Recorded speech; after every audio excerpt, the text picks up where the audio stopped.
with 802.11 authentication. Again, this is the original 802.11 authentication, not 802.11i. This is before the fix. Again, I had two modes of authentication. Open system did not do any authenticating whatsoever. There's no encryption, there's no challenge, there's no response.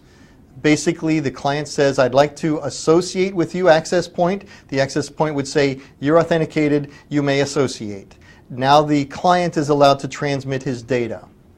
With the other type of authentication in 802.11, shared key authentication, a client would say, access point, I'd like to associate.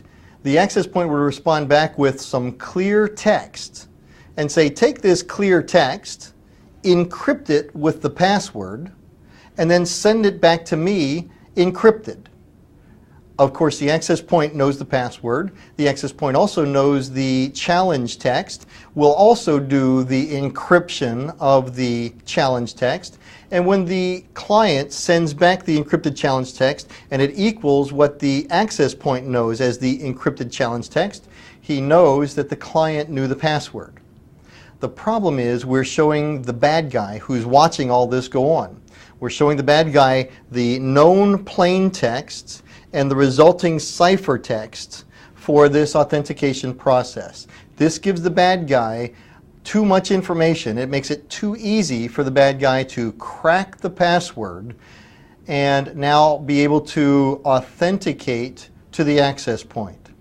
There's a little bit more to this story. We'll talk about that when we get talking about WEP a little further. But again, here, when we use shared key authentication in 802.11, we send plain text challenge text. The client will use the WEP key, which is the shared key. It's a password, if you will. Use the WEP key to encrypt that challenge text and send it back to the client. So a bad guy who's sniffing this transmission is going to see the plain text and the resulting ciphertext. This is called a known plain text attack. It lets the bad guy attack the key and figure out what the key is. Now the bad guy has our key. The problem again with WEP is it's the same key that's used to do encryption of data flow.